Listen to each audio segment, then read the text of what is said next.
सो markets आज new high मार दिया है। निफ्टी ने काफ़ी बड़ी मूव आज दिया है 22,338 की। I hope all of you are making money and benefiting from this uptrend. So कितने लोगों को लगता है कि we might hit new psychological mark of 23,000 before elections? So you can type in your number. Election के results आने से पहले what is the level in Nifty that you are expecting? आप ये Q&A बॉक्स में, चैट बॉक्स में डाल सकते हो, so जिससे हमें पता चले what is the major trend that people are seeing. Yes मुझे सारे लोगों के रिप्लाईज भी आने शुरू हो गए। 24,000 दिलीप कदम जी, नितेश जी 23,700, प्रदीप कुमार जी 23,000 लेवल्स। तो यस, जो लोग अभी हमारे साथ जुड़ रहे हैं उनसे मैं कह दूं कि मैंने ये पूछा कि इलेक्शन के रिजल्ट्स आने तक निफ्टी में क्या लेवल आप देख रहे हो। So what is the level that you are seeing in the Nifty in the next maybe 3 से 4 महीने का वक्त है कि इलेक्शन के रिजल्ट्स आए। सो नियति जी ने 24,500 कहा है। Quite interesting and very ambitious target. Let's see. इसके लिए मैंने कुछ मेरी स्लाइड्स भी है जो कि मैं आपको दिखाऊंगा, जिससे आपको भी थोड़ा एक अंदाज़ा आएगा what is the level that we are seeing. So we will wait for 1 more minute and we will start with our monthly markets insight call. So yes, thanks a lot for all the people who have joined in so far.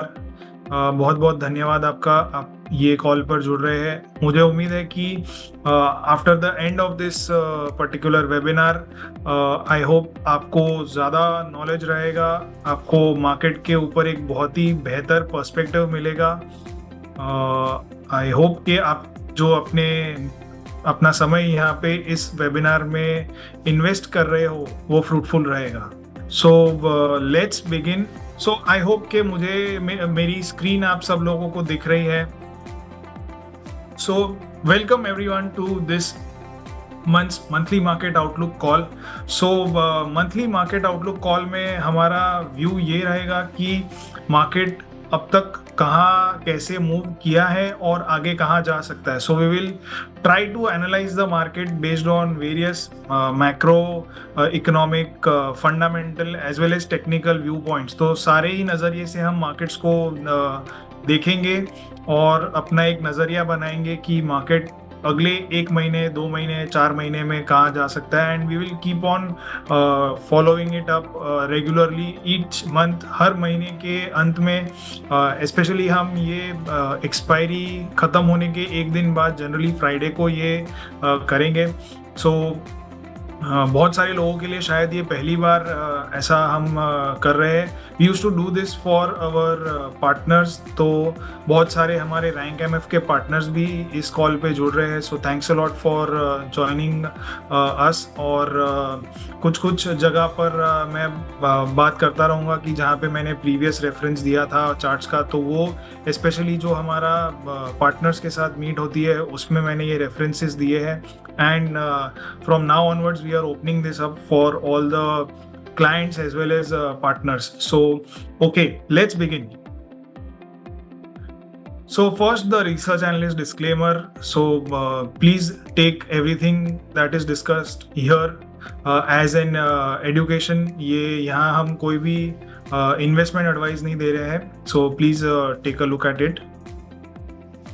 So global cues and outlook. सबसे पहले हम global cues से शुरू करते हैं और इसमें सबसे इम्पॉर्टेंट रोल जो प्ले करता है वो है interest rates. So now why are interest rates so important? ये हम हमारी जो रैंक एमएफ पार्टनर्स के साथ मीट होती है उसमें हम ये बहुत बार डिस्कस कर चुके हैं। This is again I am discussing it over here for the benefit of our viewers जो हमसे पहली बार ऐसे मंथली मार्केट्स कॉल पे जुड़ रहे हैं। उनके लिए मैं बता दूं कि जो इंटरेस्ट रेट है और उसका डायरेक्शन है वो बहुत ही ज़्यादा इम्पॉर्टेंट होता है। So primarily there are 3 main perspectives to look at when we are talking about interest rates, तो यहाँ पे मैंने दो पर्सपेक्टिव डाले, अगली स्लाइड में मैंने एक और पर्सपेक्टिव डाला है। सो सबसे पहले किस तरीके से इंटरेस्ट रेट्स अफेक्ट करते हैं, तो इंटरेस्ट रेट्स दो तरीके से अफेक्ट करते हैं, पहला है कंज्यूमर्स को और दूसरा है बिजनेसेस को। तो अगर interest rates, global interest rates बढ़ेंगे, और ग्लोबल इंटरेस्ट रेट्स की जब हम बात करते हैं तो हम यूएस की बात करते हैं, because that is the fountain of capital across the globe. पैसा वहीं से फ्लो करता है, और जो मेजर इंटरेस्ट रेट्स का डायरेक्शन है सारी इकोनॉमीज का, वो वहीं से डिसाइड होता है। So high interest rates generally leads to high cost of borrowing for consumers. अगर इंटरेस्ट रेट्स बढ़ेंगे तो आपके होम लोन, आपके क्रेडिट कार्ड लोन, सबके इंटरेस्ट रेट्स बढ़ेंगे, और उस पर आप ज़्यादा आपको चार्ज किया जाएगा, जिसकी वजह से आपके पास जो डिस्पोजेबल इनकम है वो थोड़ी कम होगी, क्योंकि you will have to shell out more money in terms of interest rate pay out, और रिडक्शन इसकी वजह से आपकी जो स्पेंडिंग है वो कम हो जाएगी, and which will lead to lesser revenues and profits for companies, eventually leading to a fall in their stock prices. और on the other hand businesses को ये कैसे इम्पैक्ट करता है, businesses borrow money from banks, from institutional lenders, तो उनके लिए high cost of borrowing हो जाती है। अगर इंटरेस्ट रेट ज़्यादा होंगे तो उनकी बोरोइंग कॉस्ट बढ़ जाएगी, अगर बोरोइंग कॉस्ट बढ़ती है तो वो लोग अपनी जो कैपेसिटी एक्सपांशन है, इन्वेस्टमेंट्स है, वो थोड़ी स्लो कर देंगे, कम कर देंगे, because the cost of capital is high, which will eventually lead to a reduction in future revenues and profits, and finally this will lead to a fall in stock prices. तो इस तरीके से interest rates consumers को और businesses को affect करते हैं। एक और तरीका है जिससे इंटरेस्ट रेट्स अफेक्ट करते हैं, वो है इन्वेस्टर को। So if a bank is offering, if central bank of a country is offering high interest rates, तो क्या होगा कि जो फिक्स्ड इनकम इन्वेस्टर्स है उनको हाई यील्डिंग जो प्रोडक्ट्स है, जो हाई यील्ड मिलेगी, जो अपनी इन्वेस्टमेंट कर रहे हैं फिक्स्ड इनकम में, उनको ज़्यादा बेहतर रिटर्न्स मिलेंगे, जिसकी वजह से वो इन्वेस्टर्स कम रिस्क लेंगे। क्योंकि अगर मान लीजिए मुझे गवर्नमेंट जो सिक्योरिटीज़ है, मान लीजिए एफडी है, बैंक की एफडीज में ही अगर मुझे 13-14% रिटर्न अगर मिल रहा है, तो why would someone take risk and invest that money in equities. तो अगर इंटरेस्ट रेट ज़्यादा होते हैं तो इन्वेस्टर्स कम प्रेफर करते हैं कि इक्विटी मार्केट्स में आना। सो अगर इंटरेस्ट रेट ज़्यादा है तो capital moves from riskier assets to safer assets like bonds, और अगर इंटरेस्ट रेट्स कम है तो अगर पैसा ही नहीं मिल रहा है, अगर फिक्स डिपॉजिट में 3-4% ही मिल रहा हो, 5% ही मिल रहा हो, तो मेरी यील्ड जो है वो कम हो जाएगी, तो I would tend to take more risk, and in that scenario capital will move from safer assets like bonds to riskier assets like stocks. तो ये प्राइमरीली 3 तरीके हैं जिससे इंटरेस्ट रेट्स अफेक्ट करता है स्टॉक प्राइसेस को। और फाइनल जो एक ये इंटरेस्ट रेट्स के रिगार्डिंग एक स्लाइड है, वो है कि जब इंटरेस्ट रेट्स और बॉन्ड यील्ड्स ये दोनों डायरेक्टली कोरिलेटेड है, तो जब ग्लोबली इंटरेस्ट रेट्स बढ़ रहे हो तो बॉन्ड यील्ड्स बढ़ती है और बॉन्ड प्राइसेस गिरते हैं। So this is the thing to keep in mind. अब हम बात करते हैं कि एक्चुअली जो प्रैक्टिकल सिनेरियो है आज की तारीख में क्या हो रहा है, what is happening in today's market. So the most important chart that any investor should look at is the US bond yields. तो यूएस बॉन्ड यील्ड्स जो कि ऑलमोस्ट जीरो लेवल्स पे पहुंच गई थी ड्यूरिंग कोविड 2020, तो वहाँ से काफ़ी ज़्यादा मूव आ गया है। सो ग्लोबली इन्फ्लेशन बहुत ज़्यादा बढ़ गया था, यूएस में बहुत इन्फ्लेशन बढ़ गया था, 40 ईयर के हाई पे था, और उसे टैकल करने के लिए यूएस फेड ने इंटरेस्ट रेट्स बढ़ाए, और जैसे ही इंटरेस्ट रेट बढ़ते हैं वैसे बॉन्ड यील्ड्स भी बढ़ती है। So bond yields have gone from 0% to almost 5% का एक टॉप बनाया था, और वहाँ से नीचे आई थी। तो this represents the cost of capital for the corporates, और इसी से जो कंज्यूमर्स लोन की इंटरेस्ट पे करेंगे वो भी डिसाइड होता है। So how is US bond yield affecting our markets. तो लोग जनरली डाउ जोन्स इंडेक्स देखते हैं, जो ट्रेडर होते हैं वो सुबह सुबह उठ के ये देखते हैं कि एस&पी कैसे बंद हुआ या फिर डाउ जोन्स इंडेक्स कैसे बंद हुआ। मैं उनसे ये कहूँगा कि आप ये भले ही डाउ जोन्स और एस&पी देखिए, लेकिन आप यूएस 10 ईयर बॉन्ड यील्ड्स को देखना शुरू कर दीजिए। इससे ज़्यादा बेटर आपको जो क्यूज है वो शायद कोई और चीज़ नहीं देगी। सो इन द रिसेंट पास्ट हमने देखा था कि ये जो आप कैंडल स्टिक में चार्ट देख रहे हो, ये यूएस 10 ईयर बॉन्ड यील्ड्स का है, which had hit a high of 4.335% इन अक्टूबर 22। इसके बाद ये फिर से अगस्त 22 सितंबर के आसपास ये फिर से वो हाई लेवल्स के पास आया था जब हमारा मार्केट भी ऊपर था, and as soon as it crossed 4.335 levels, हमारा मार्केट, ये जो ऑरेंज लाइन में है वो निफ्टी है, तो our market started falling and bond yields were rising. और एज सुन एज वो 5% के लेवल को टच किया, वहां से हमारा मार्केट बॉटम आउट हुआ और वहां से Nifty has also started rallying higher. So again अभी जो हम देख रहे थे पिछले कुछ दिनों से, market was very indecisive, volatile था, एक रेंज में ऊपर नीचे हो रहा था, विच वॉज अगेन बिकॉज जो बॉन्ड यील्ड्स है that were threatening to move above 4.335%। तो जब कॉस्ट ऑफ कैपिटल बढ़ जाता है तो मार्केट के लिए ये थोड़ा डिफिकल्ट सिनारियो हो जाता है। एज आई एक्सप्लेन अर्लियर, जो पिछली 3 स्लाइड्स में मैंने ये बताया था, तो मार्केट के लिए ये बहुत ही ज़्यादा डिफिकल्ट फेज होता है जब bond yields are moving higher. So अब हम जो देख रहे हैं पिछले 2-3 दिन से बॉन्ड यील्ड्स में थोड़ा कूल ऑफ आया है, and that is the reason why our markets have also rallied in the last 2 days। अब यूएस इन्फ्लेशन, अब जो यूएस बॉन्ड यील्ड्स है या यूएस इंटरेस्ट रेट्स है वो किस बेसिस पे डिसाइड होता है, तो that is decided based on the US inflation. तो यूएस इन्फ्लेशन का जो फेड का जो टारगेट है दैट इज 2%।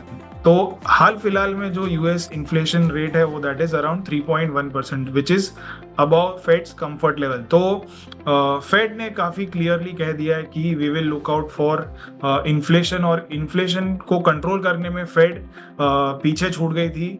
ये जो आप पूरी इन्फ्लेशन में ये एक अप मूव देख रहे हो, ये इस दौरान Fed was in denial mode के उन्होंने कहा था कि इन्फ्लेशन इज ट्रांजिटरी, और उन्होंने इंटरेस्ट रेट्स स्टैग्नेंट रखे थे and they were late, whereas RBI ने काफ़ी अच्छा किया था कि RBI was the first one to move and it controlled interest rate.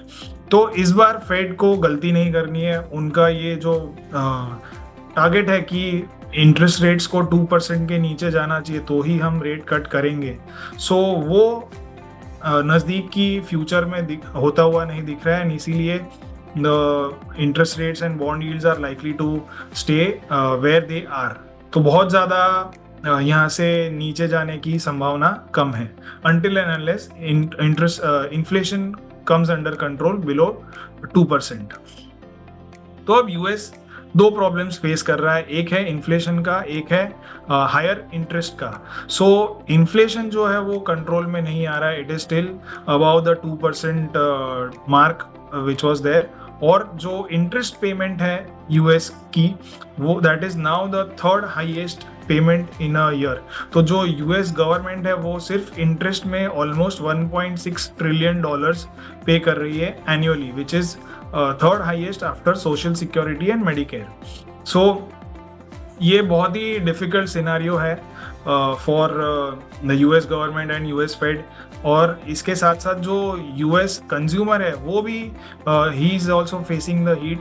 तो जो कार लोन्स है उसकी जो इंटरेस्ट रेट्स है that is eight highest levels in many years, almost 20 साल के टॉप पे है जो इंटरेस्ट रेट पेमेंट कर रहे हैं वो।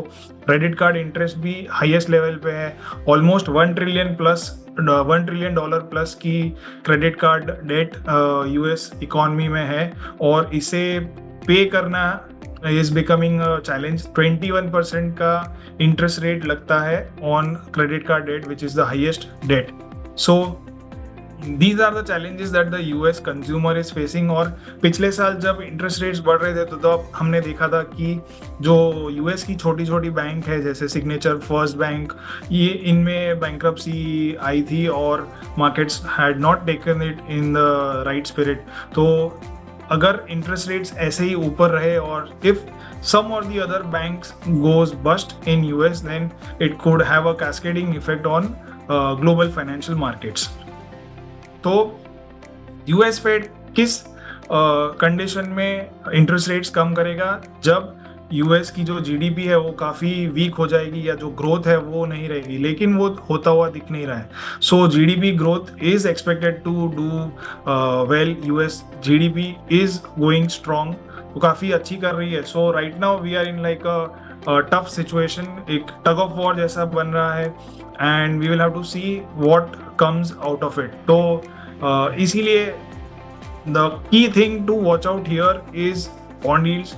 बॉन्ड यील्ड्स का जिस डायरेक्शन में मूवमेंट रहेगा, if it bond yields are falling lower और ये 4% या उस लेवल्स के नीचे चला जाए, तो that would be very good for global financial markets including our markets. So 4.335 is the upper limit. अगर इसके ऊपर जाती है बॉन्ड यील्ड्स तो that can have a very negative impact on our markets.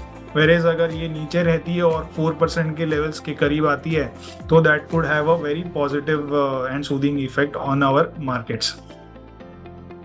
तो अब इसके अलावा the major news during the recent few days was regarding Nvidia and the magnificent 7 stocks. तो इसमें कौन से स्टॉक्स आते हैं? तो यूएस में Meta which is Facebook, Amazon, Apple, Microsoft, Google, Tesla and Nvidia, ये सारे स्टॉक्स हैं जो कि मैग्निफिसेंट 7 में आते हैं और इन्होंने कब्जा करके रखा है यूएस स्टॉक मार्केट्स पे। तो S&P 500 में मेजर गेन्स इन 7 स्टॉक्स ने ही जनरेट किए हैं। S&P 500 का average return is in around 20% levels, whereas जो रिमेनिंग 493 कंपनीज है उनका रिटर्न्स बहुत ही कम है। So American markets are driven by these top 7 stocks. Just to give a perspective कि कितनी बड़ी कंपनीज हो गई है, रिसेंटली एनवीडिया कॉर्प जो कि चिप्स बनाती है आर्टिफिशियल इंटेलिजेंस के जो प्रोसेसिंग लगती है उसके लिए, तो एनवीडिया ने एक दिन में बहुत ही बड़ी छलांग लगाई थी और उसकी वजह से उसका एक दिन का मार्केट कैप जो बढ़ा था that was equivalent to the whole Reliance company का मार्केट कैप। वेरेज जो पूरा एनवीडिया का अभी का मार्केट कैप है that is equivalent to 32 top Indian companies by market cap. तो बहुत ही ज़्यादा कॉन्सेंट्रेटेड हो चला है। हमने प्रीवियस स्लाइड में देखा था कि मोर देन 30% जो मार्केट कैप का शेयर है वो अब इन 7 कंपनीज के थ्रू आ रहा है, which is not seen in the last 40-50 years. तो even this adds to risk. अगर इनमें से कोई कंपनी में कुछ नेगेटिव आता है तो that can lead to a major crisis in the financial markets. So अब आगे बढ़ते हैं कि हमने एक इंडियन मार्केट्स का तो पर्सपेक्टिव देखा compare to Nvidia. Now let's see what Indian markets and macros are pointing out. तो इंडियन जो इंटरेस्ट रेट्स है they have stayed steady. एक बीच में जब जो मानसून से रिलेटेड एक इन्फ्लेशन में स्पाइक आई थी, उसके अलावा inflation has been under control और जो इंटरेस्ट रेट्स है वो 6.5% के करीब है। तो real rates are in the positive territory which is good for the Indian saver. इसके अलावा ये काफ़ी इंटरेस्टिंग चार्ट है जहाँ पे मैं ये एक्सप्लेन करता हूँ कि how bond yields and our markets are correlated. तो ये जो लाइट ब्लू लाइन है that is US 10 year bond yields, जो ग्रीन और रेड में ये बार्स है that is the FI investments that they are doing on a net basis in Indian markets, और जो डार्क ब्लू लाइन है that is Nifty. So जब ये कोविड का सिनेरियो आया था तब all of a sudden interest rates कम कर दिए थे और it was a very challenging period, fear था। तो बॉन्ड यील्ड्स भी गिरी, मार्केट्स भी गिरे और एफआईज ने पैसा विड्रॉ किया। इसके बाद का जो सिनेरियो है वो काफ़ी इंटरेस्टिंग है कि bond yields were in the lower region, so 1 से 1.5% के रीजन में थी, which is a very healthy rate to borrow money at. तो उस पीरियड में हमने देखा कि एफआईज ने भर भर के पैसा डाला, 2,72,000 करोड़ उन्होंने इन्वेस्ट किए and that led to a rally in Nifty by 71%। इसके बाद थोड़ा एलिवेटेड लेवल्स पे रहने लगा, बट स्टिल एफआईज ने तो पैसे विड्रॉ किए, लेकिन स्टिल बिकॉज डीआईज का इनफ्लो जो मार्केट्स में था वो काफ़ी अच्छा था, तो निफ्टी स्टिल मैनेज टू रैली। लेकिन जब ये 2% लेवल्स के ऊपर जाने लगी बॉन्ड यील्ड्स, तब थोड़ा प्रेशर आने लग गया मार्केट्स में, और जो एफआईज है उन्होंने पैसे विड्रॉ करना शुरू कर दिए। तो 2,16,000 करोड़ इन्होंने एक बहुत ही छोटे पीरियड में, 6 महीने के पीरियड में विड्रॉ कर लिया, and which led to a fall in markets as well. फिर जून 2022 से मार्केट ने एक फिर से रैली शुरू की। By that time markets had already anticipated कि अब इंटरेस्ट रेट्स में एक बहुत ही जल्द पीक आने वाली है। ये पीक आई नहीं थी, लेकिन मार्केट्स जनरली आगे चलते हैं, आगे की सोच के चलते हैं। तो एक बहुत ही एंटिसिपेशन में एक मूव आ गई, और FIs started investing in the markets, और बहुत ही बढ़िया इन्वेस्टमेंट आया था FIs का 2,26,000 करोड़ का, और during this period Nifty moved up by 22%। इसके बाद जब मैंने आपको प्रीवियस स्लाइड्स में बताया था कि 4.335 का जो प्रीवियस टॉप था वो क्रॉस कर गया, और उस दौरान ये जो 2 महीने हैं, अगस्त और सितंबर, इसमें मार्केट्स में से FI ने विड्रॉ किया, लगभग 40,000 करोड़ का विड्रॉल आया, और मार्केट्स ने एक वहाँ पे पीक बनाई, और एक अच्छा खासा फॉल भी आया इन द मार्केट। और लास्ट अगेन 3-4 महीने से मार्केट्स में एक ये इंटरेस्ट रेट जो बॉन्ड यील्ड्स है वो कम हो रही है, which is slight positive for the markets. तो FIs ने भी ओवर द लास्ट 4 मंथ्स पैसे इन्वेस्ट किए हैं, and markets have also given a good up move. तो this is how bond yields and FI inflow are related to our markets. तो ये काफ़ी इंटरेस्टिंग सिनेरियो है जो हमें ध्यान में रखना चाहिए। So until and unless the bond yields are staying below 4.335 levels, the FI inflow थोड़ा बहुत ऊपर नीचे होगा, लेकिन still it should continue, which would sustain an up move in our markets. इसके बाद हम बात करते हैं इंडियन बॉन्ड यील्ड्स की। तो इंडिया की जो बॉन्ड यील्ड्स है वो, उसमें एक अच्छा खासा फॉल आया था आफ्टर द बजट, जहाँ पे निर्मला सीतारमण जी ने ये अनाउंस किया था कि नेक्स्ट ईयर की जो बोरोइंग है वो कम होगी। तो उन्होंने अपनी बोरोइंग रिड्यूस की, which was a clear cut direction के जो हमारी जो पैसे की डिमांड है वो गवर्नमेंट के साइड से कम आएगी। तो मार्केट में से एक बहुत बड़ा जो डिमांड क्रिएट करने वाला पार्टिसिपेंट है वो अगर निकल जाएगा, तो कॉस्ट ऑफ फंड्स बाकी सब के लिए रिड्यूस हो जाएगा। So that was a good, that gave a good fillip to PSU banks, जिनके पास बॉन्ड्स के होल्डिंग्स होती है। और उनके अलावा बाकी कॉर्पोरेट्स के लिए एक गुड न्यूज़ थी कि जो रुपी में बोरो करते हैं उनके लिए फंड्स, जो कॉस्ट ऑफ फंड्स है वो कम हो जाएगा। So USD INR is trading steadily, एक काफ़ी नैरो रेंज में लगभग पिछले 1.5 साल से ट्रेड कर रहा है। So there's not much which is happening over here. इसके अलावा Q3 FY24 के रिजल्ट्स आ गए थे, तो इस बार की जो पैट ग्रोथ और सेल्स ग्रोथ है वो बहुत ज़्यादा एक्साइटिंग नहीं थी, विच इज़ ओके। कुछ सेक्टर्स ने काफ़ी अच्छा परफॉर्मेंस दिया, दोनों ही revenue as well as profitability terms में। तो निफ्टी ऑटो इंडेक्स का जो रेवेन्यू ग्रोथ है on a year on year basis, वो that was around 16%, where is profitability improved by 85%, और फार्मा ने बहुत अच्छा परफॉर्मेंस दिया है। So both these sectors have performed well in the recently concluded result season. इसके अलावा जो निफ्टी की वैल्यूएशंस है वो एक अपनी जो मीडियन है उससे ऊपर चल रही है। So median P is around 22 और उसके ऊपर चल रहा है। सो बहुत ज़्यादा एक्साइटिंग वैल्यूएशंस पे ट्रेड कर रहा है ऐसा नहीं है, but it is not very overvalued either, it is modestly overvalued. In comparison जो BSE मिड कैप और स्मॉल कैप इंडेक्स है, सो वो दोनों काफ़ी ओवर वैल्यूड जोन्स में ट्रेड कर रहे हैं। So both are trading at higher valuation multiples. तो we have to stay cautious when you are investing in high risk mid cap and small cap stocks. अब इसके अलावा elections are going to be a major factor in the next 3-4 months. तो बस जैसे ही election की schedule पूरा announce होता है, डेट्स अनाउंस होती है, तब से वी विल सी जो business as well as general media है वो इलेक्शंस के ऊपर ही बात करेगा and all focus would be on elections.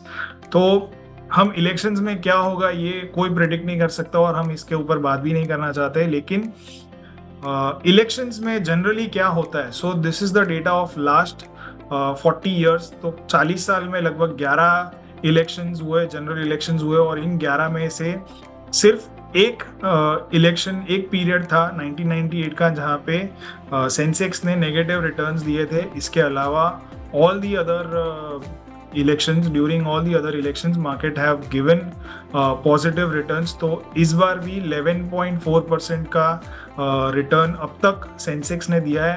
Average returns pre election 6 months before the results are announced, average जो ये 40 साल का परफॉर्मेंस है दैट इज 14.4%। तो उसके मुकाबले अभी भी we have still some more room to go until the actual dates are announced, और जब रिजल्ट्स आएगा वो सारी चीज़ें जब होगी। सो अब हमने ये ग्लोबल और इंडियन मैक्रो देख लिया है। वी आर मोर और लेस स्टेडी, बहुत ज़्यादा घबराने की बात नहीं है। So now what next for our markets, तो हमारे मार्केट्स में क्या हो सकता है आगे। सो ये वाला एक चार्ट है जो कि मैं बहुत रेफर करता हूँ अपने बहुत सारे कॉन्वर्सेशंस में, इसके ऊपर बात करता हूँ और मैंने इसके ऊपर वीडियो भी बनाया है। और इसके ऊपर से ही मैंने अपना 1 साल और 2 साल पहले वीडियो बनाया था जिसमें मैंने सेंसेक्स में एक बहुत ही अग्रेसिव टारगेट दिया था कि Sensex might reach 1 lakh levels by 2024। We are almost there now. अप्रैल 2024 की मैंने बात कही थी। सो 1 लाख तो मे भी शायद नहीं पहुंचे, लेकिन द व्यू इज के the market should do very well when they are in greed stage, greed phase में जब होते हैं। सो मार्केट्स में 8-8 साल की ग्रीड और फियर साइकिल चलती है। जब ग्रीड फेज होता है तो Sensex does well, in the fear phase it consolidates. तो 1984 से 92 ग्रीड फेज में था, तब सेंसेक्स ने 1500% के गेन्स दिए थे। इसके बाद 8 साल के लिए it went into fear phase जहाँ पे 20% ही पॉइंट टू पॉइंट रिटर्न आया 8 साल के पीरियड में। और ये वो वक्त था कि जब एफडी के रिटर्न्स 16-17% के हुआ करते थे। So compare to that, and that is for 1 year, so compare to that Sensex has given only 20% returns in 8 years. इसके बाद फिर से ग्रीड फेज आया जहाँ पे 271% का उछाल देखा गया सेंसेक्स में फ्रॉम 2000 टू 2008। और फिर 2008 से 2016 again it went into sideways consolidation phase जहाँ पे सिर्फ 48% रिटर्न्स आए थे। और 2016 से लेकर के अब तक 187% के गेन्स सेंसेक्स ने दिए इन दिस ग्रीड फेज। अब ये ग्रीड फेज कन्वर्ट होके चेंज हो जाएगी into fear phase from April 2024। तो अप्रैल 2024 से आगे जो टाइम आएगा अप्रैल 2032, तब हमें देखना है कि what is the return that Sensex manages to deliver. ये जो साइकिल है ये टॉप्स और बॉटम्स आइडेंटिफाई करने के लिए नहीं है, it is just to divide how the market is moving into phases, ताकि हम अपनी ट्रेडिंग और इन्वेस्टिंग उसके अकॉर्डिंग कर सके।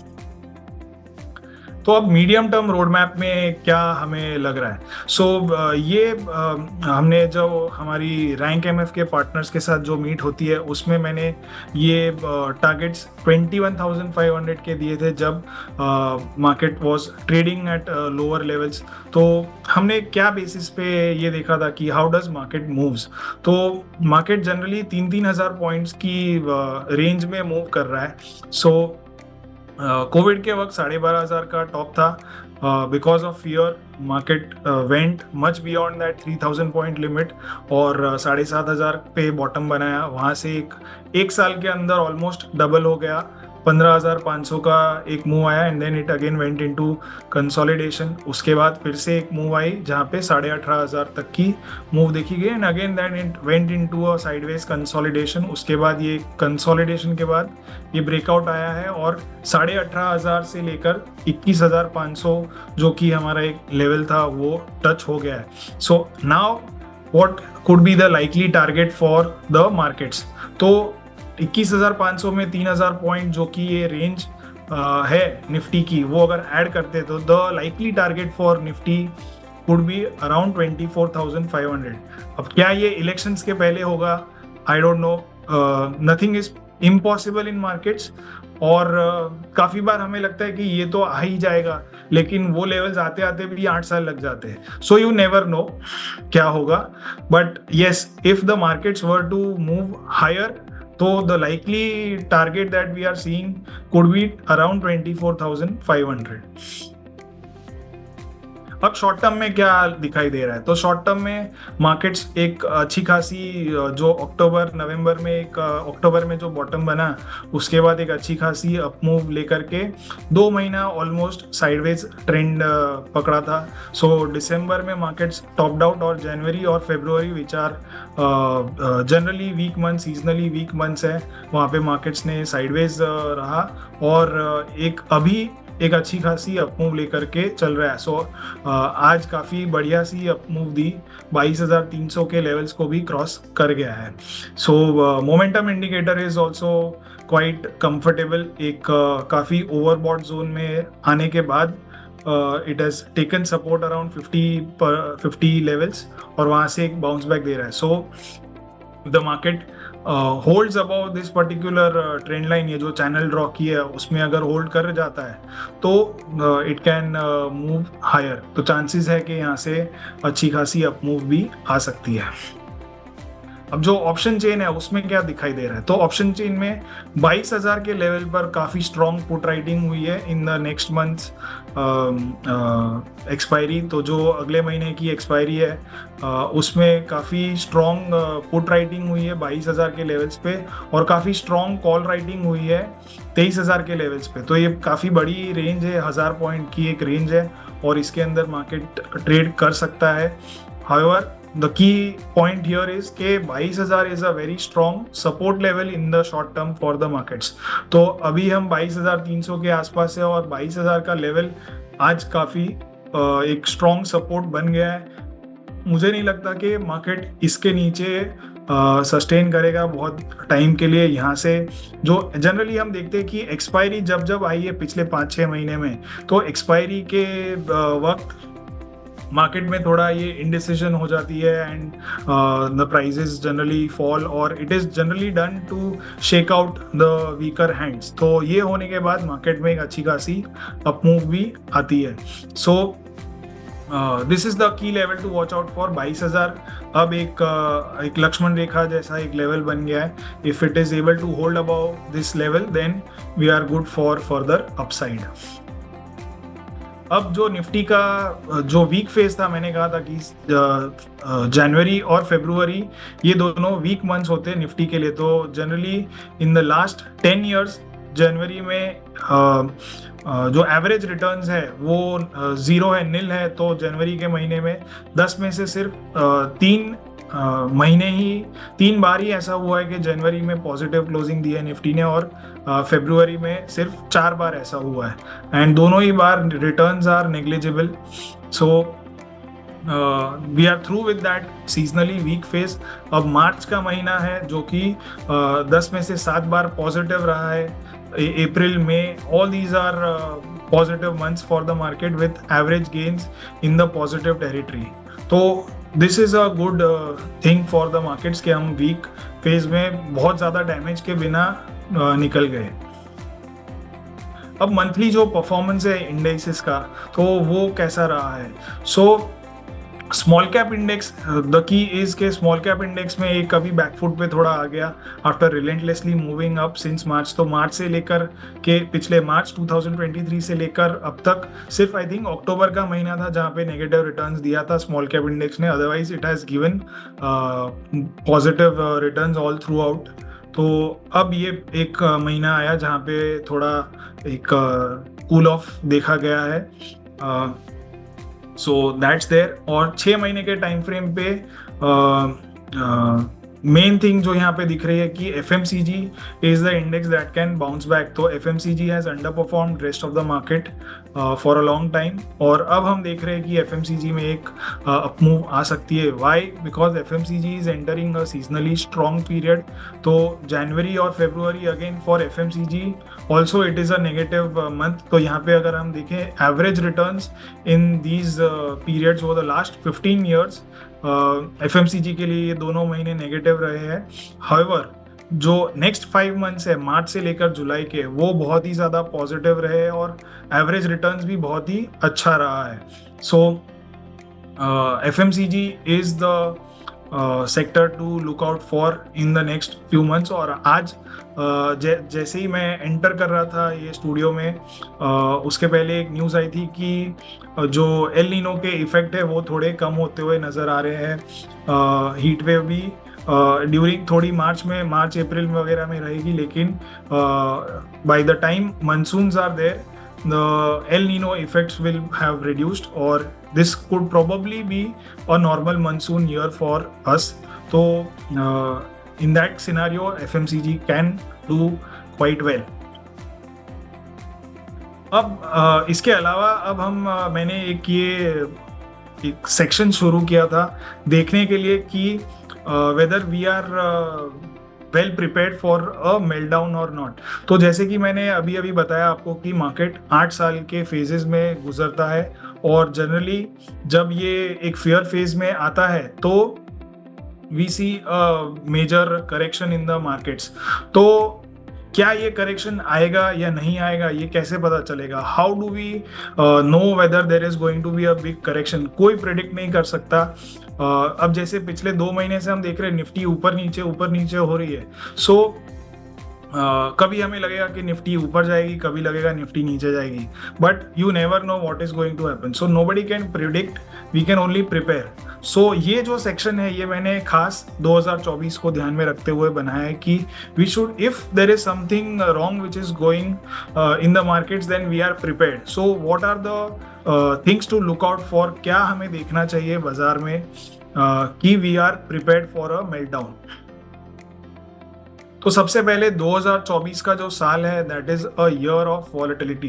तो एक ये लीप ईयर है, और ये चार्ट पे जो भी मार्किंग्स हमने करी है वो लीप ईयर की मार्किंग्स है। तो you can see that during leap years markets में एक जनरली हम देखते हैं कि अच्छा खासा करेक्शन आता है। सो द ईयर 1992 जो हर्षद मेहता का स्कैम बार आया था और मार्केट टॉप हुआ था, तो वहाँ पे टॉप से एक बहुत ही अच्छा खासा बड़ा करेक्शन आया था 1992 में। टॉप से जो क्लोज था वो 42% नेगेटिव टॉप से क्लोजिंग आई थी। इसके बाद 2000 में भी काफ़ी नेगेटिव ये रहा था, which was again a leap year. और उस वक्त केतन पारेख वाला पूरा स्कैंडल और जो IT बबल, टेक बबल एक हुआ था, तो उसमें भी मार्केट्स ने नेगेटिव परफॉर्मेंस दिया था। 2008 is the year that nobody of at least my और my previous generations will forget. तो बहुत ही पेनफुल ईयर था जहाँ पे निफ्टी 60% टॉप से नीचे गिर गई थी, 62% सेंसेक्स निफ्टी दोनों गिरे थे, और हाई टू क्लोज 55% नीचे आया था बाजार। तो this was one of the very painful years for the markets. और ऐसे ही सिर्फ ओनली एक्सेप्शन वॉज ये जो उसके बाद 2012 का साल है जहाँ पे despite being a leap year there was one way movement from the bottom to the top. तो यहाँ पे कोई वॉलेटिलिटी नहीं देखी गई और मार्केट सीधा एक ही डायरेक्शन में बढ़ता गया। whereas all the other years we have seen these big wicks in the candle on either on the lower side or on the higher side, which means के मार्केट में बहुत उतार चढ़ाव देखे गए थे। So will 2024 be the year where we will see volatility? Nobody knows, लेकिन ये जो पास्ट डेटा है उसको देखते हुए ये लग रहा है कि there might be a case, और also because there are elections not only in India but so many countries across the world. तो एक स्टैट आया था कि 70% of the world's market cap is going through elections in the year 2024। तो Australia, France, India, Pakistan, US, ये सारी countries में elections either हो गए हैं या हो रहे हैं, and elections are bound to bring volatility in the markets. तो हमें प्रिपेयर्ड रहना चाहिए। So what are the signs? ये जो हम चार्ट्स देख रहे हैं ये हमारे डैशबोर्ड्स है, ये हम देखते रहेंगे कि क्या हो रहा है इनमें। So India VIX may cross 30। So अगर वो 30 का लेवल क्रॉस करता है तो then you have to be cautious. आपको आपके स्टॉप लॉसेस टाइट करने हैं, आपको अपनी पोजीशंस को देखना है, आपको अपने इन्वेस्टमेंट्स पे नज़र करनी है if you want to make a switch into something which is more safer than risky assets. तो India VIX is one thing to look at. 30 के ऊपर अगर जाता है तो मतलब कि वॉलेटिलिटी बहुत ही ज़्यादा स्पाइक हो रही है। फिर जो हम ये जो फेज है वो सेफ मोड में आ जाएंगे। बेसिकली ऐसे पीरियड में लार्ज कैप्स आउट परफॉर्म करते हैं, तो स्मॉल कैप स्टॉक्स जो है ये अंडर परफॉर्म करेंगे if the markets were to crash, and large caps will outperform. Outperform का मतलब ये नहीं कि एब्सोल्यूट बेसिस पे ज़्यादा पे पॉजिटिव रिटर्न्स देंगे, लेकिन मान लीजिए अगर सेंसेक्स स्मॉल कैप स्टॉक्स अगर 50% गिरते हैं तो सेंसेक्स स्टॉक्स शायद ओनली 25% गिरेंगे, which means an outperformance of 25%। So this is one thing that we should look out for कि सेंसेक्स और स्मॉल कैप स्टॉक्स का कंपैरिजन में परफॉर्मेंस कैसा है। इसके अलावा जो आईपीओ स्टॉक्स होते हैं वो बहुत ही ज़्यादा ओवर वैल्यूएशन पे आते हैं और उसमें फ्रेंजी भी बहुत होती है, लेकिन जब the tide turns these are the stocks to fall the first. तो जो आपके न्यू एज आईपीओ स्टॉक्स है इनमें हम करेक्शन देखेंगे। फिलहाल तो ऐसा कुछ नहीं लग रहा है, लेकिन this is something that one should keep in mind.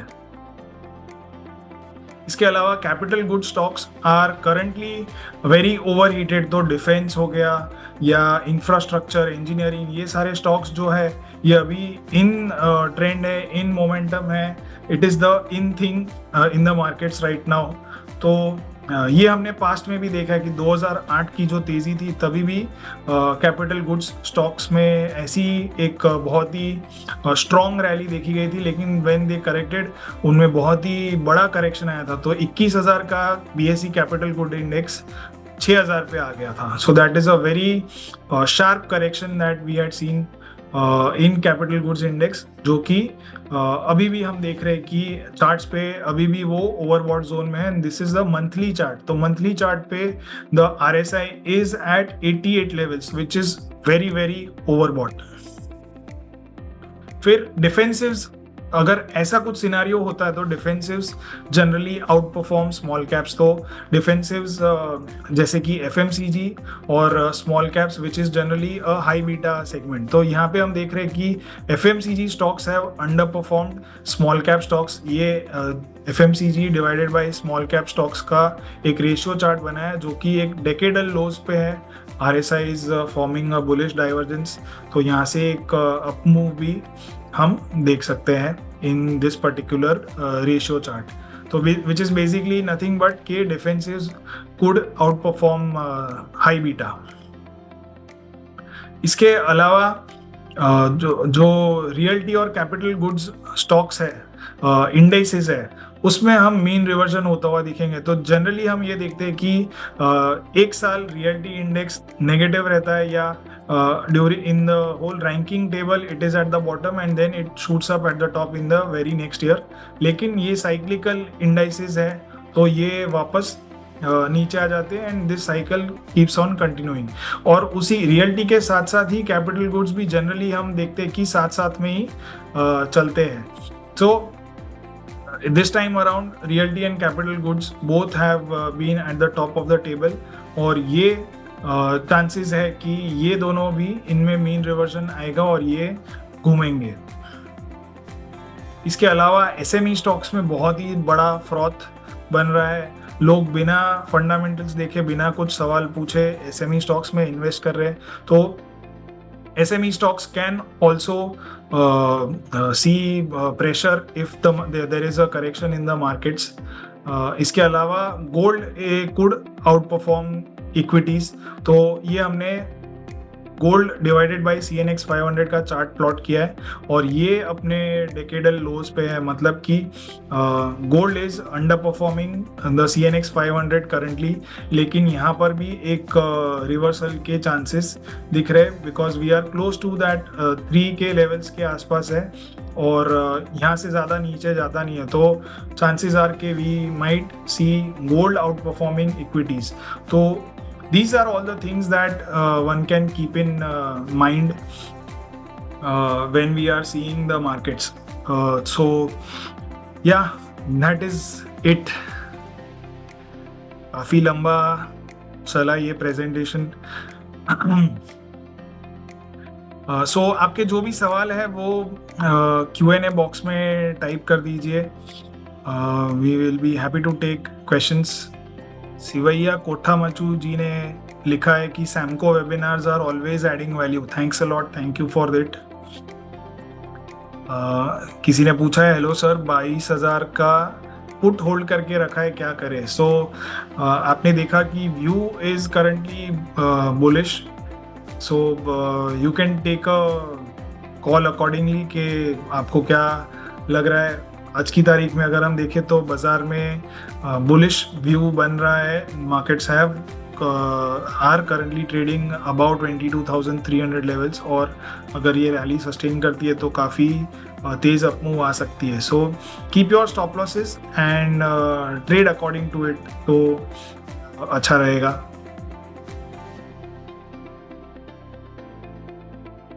So someone is asking gold देखो फ्रेश ब्रेकआउट है, रीटेस्ट का वेट करें या ट्रेड ले सकते हैं। सो गोल्ड जैसे कि मैंने बताया कि gold could do well in a volatile environment, तो 2024 is likely to be a very volatile year for the markets. तो ऐसे टाइम पे गोल्ड में आपका निवेश होना ज़रूरी है। तो इनफैक्ट हमने हमारे सैमको ट्रेडिंग ऐप पे हम एक सेगमेंट करते हैं जिसका नाम है सैम शॉर्ट्स। तो उसमें we try to impart market insights in a short and small and crisp manner. तो उसमें हमने CNX 500 से गोल्ड का जो रेशियो चार्ट प्लॉट किया था वो डाला था और उसमें वही बताया था कि it's time to buy gold. तो anyone who does not have gold in his portfolio, this would be the apt time to add it. बहुत बार रिपीटेडली SGB बॉन्ड्स आते हैं तो आप उसमें निवेश कर सकते हो if your horizon is longer.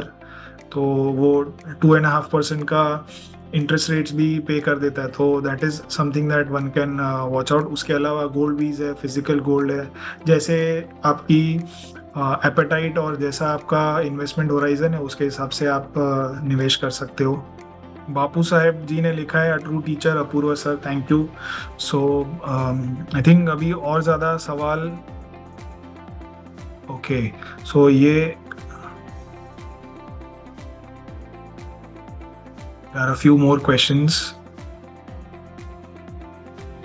Can you share a list of quality SME companies? ये बहुत ही डिफिकल्ट है, ये घास के ढेर में से एक सुई से भी छोटी चीज़ ढूंढने जैसा है। So it's better not to go that route. आपको already main board listed space में there are 4,000 companies, then why do you want to get into SME companies? So I would rather prefer to stick to the main board stocks.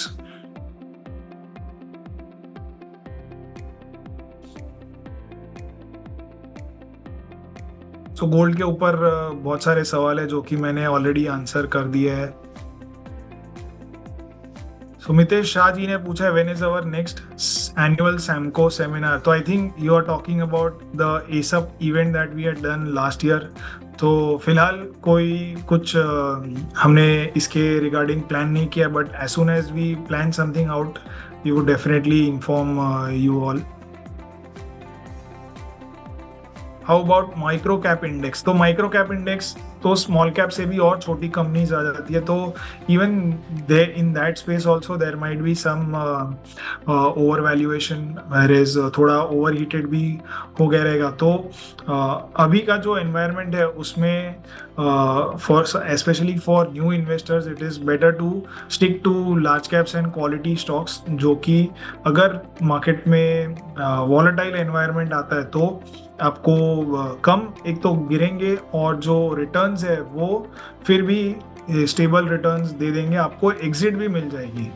Just in case if there is a correction in the markets, then you might get stuck in micro cap stocks also. Although retail investors के पास इतनी ज़्यादा quantity नहीं होती है कि जो वो माल बेच ही नहीं सके, लेकिन काफ़ी बार ये होता है कि स्टॉक ही 15-20% गिर जाता है एक ही दिन में, तो you don't feel like selling. तो ऐसा चीज़ लार्ज कैप स्टॉक्स में नहीं होगा। How do we see government stocks like IRFC, RVNL, IRFC considering elections? So my view is that most of these stocks are in overvalued territory, and उसका एक और reason ये भी है कि बहुत सारे स्टॉक्स में फ्लोट भी कम है, तो जो पब्लिक में फ्लोटिंग स्टॉक अवेलेबल है वो बहुत कम है। So it is becoming very easy to move these stocks because बहुत ज़्यादा लोग बहुत कम स्टॉक को चेज कर रहे हैं, जिसकी वजह से प्राइसेस मूव करते हैं। So better to avoid these. Can you please tell in short where to invest as lumpsum and SIP? I mean large cap, small cap, mid cap और flexi cap. So out of these 4 my choice would be large cap and flexi cap. I would rather avoid small cap and mid cap at this point of time. So is a huge correction, ये राजेंद्र जी ने पूछा है कि is a huge correction expected, then which segment should one invest? तो ये मैंने already अपने presentation में बताया कि सी फर्स्ट थिंग इज के nobody can say with certainty कि बड़ा करेक्शन आएगा ही या नहीं आएगा, लेकिन जो डेटा है उसके हिसाब से हम एक कैलकुलेटेड गेस ले सकते हैं। सो 2024 इज अ लीप ईयर, और जनरली बिजनेस साइकिल जो होती है वो भी 3.5-4 साल की होती है, और उसमें हम देखते हैं कि सेंसेक्स में भी हर 3.5-4 साल में एक आध करेक्शन आ जाता है। तो there might be a case कि करेक्शन आए। Nobody can say to you with certainty कि आएगा ही या नहीं आएगा। So whenever that is happening, you have to take a call. सो और अगर हो रहा हो तो क्या करें, तो इसीलिए हम प्रिपेयर कर रहे हैं पहले, जैसे कि मैंने बताया कि इंडिया विक्स हो गया या गोल्ड हो गया, ये सारी चीज़ें आपको देखनी है कि क्या इंडिया विक्स एक सर्टन लेवल के ऊपर जा रहा है, तो that level is 30। If that is happening then you look out for alternatives. तो ऑल्टरनेटिव्स में आपको प्रोटेक्शन कहाँ मिलेगा, तो वो गोल्ड में मिल सकता है या फिर वो डिफेंसिव स्टॉक्स जैसे कि FMCG में मिल सकता है। So you should look out for these indications and then take a call. Whether pre-election rally is over or not. So जैसे कि मैंने बताया कि on an average सेंसेक्स का गेन 14.5% के करीब का होता है इन प्री इलेक्शन। तो 6 महीना before the election results are announce, that is what Sensex का एवरेज रिटर्न है। अभी हम 11.4% पे है। So there is still some room, और अभी तक इलेक्शन की डेट्स भी अनाउंस नहीं हुई है, and market is has after जो 2 महीने का कंसोलिडेशन था, उसके वो कंसोलिडेशन के बाद आज ऐसा पहली बार लग रहा है कि it is giving strong indication of breaking out of that particular range. So हमें लगता है कि rally is probably not yet over. तो बैंक निफ्टी का क्या व्यू है? So Bank Nifty has been an underperformer for quite a long time, और उसमें भी जो प्राइवेट सेक्टर बैंक्स है उन्होंने बहुत ही ज़्यादा अंडर परफॉर्म किया है। सो आई फील के they are good value stocks right now, value picks right now. So और बैंक निफ्टी को भी अगर ये स्टॉक्स में बहुत ज़्यादा करेक्शन या फॉल यहाँ से नहीं आए तो बैंक निफ्टी को भी ये ड्राइव कर सकते हैं। So yes, I think we are through with most of the questions. So is multi-cap or flexi-cap mutual fund the best option for a diversified portfolio based on your presentation? So I am not a high-risk investor. So yes, multi-caps और जो balanced funds है, those can be good option for investors who don't want to take too much of risk. Flexi cap, although ये flexi cap funds जो होते हैं वो they can invest across categories but they are still fully invested into equities, whereas जो multi cap funds होते हैं, multi cap या फिर जो बैलेंस्ड फंड्स होते हैं, they can also invest in debt. तो इनमें आप निवेश कर सकते हो। So Samco recommendations are super. ये प्रदीप कुमार बाफना जी कह रहे हैं 95% are achieving targets, only few hits stop loss like today I benefited in SBI call option। so thank you Pradeep Kumar ji. although ये जो 95% वाला क्लेम है ये शायद मे बी आपके लिए सही होगा, लेकिन हम जब हमारा पूरा एनालिसिस करते तो we have not seen 95% accuracy, but yes the accuracy is good and we are happy that you are making money on the recommendations that we are giving you। so ये खासकर जो लोग नहीं जानते वो उनके लिए मैं बता दूं कि सैमको के जो ट्रेडिंग ऐप है उसके अंदर आप रिकमेंडेशंस देख सकते हो। आपको स्टॉक नोट फीड्स वाले सेक्शन में अगर आप जाएंगे तो आपको एक्सट्रीम राइट पे रिकमेंडेशन नोट्स मिलेगी। You can check out our recommendations that we are giving over there.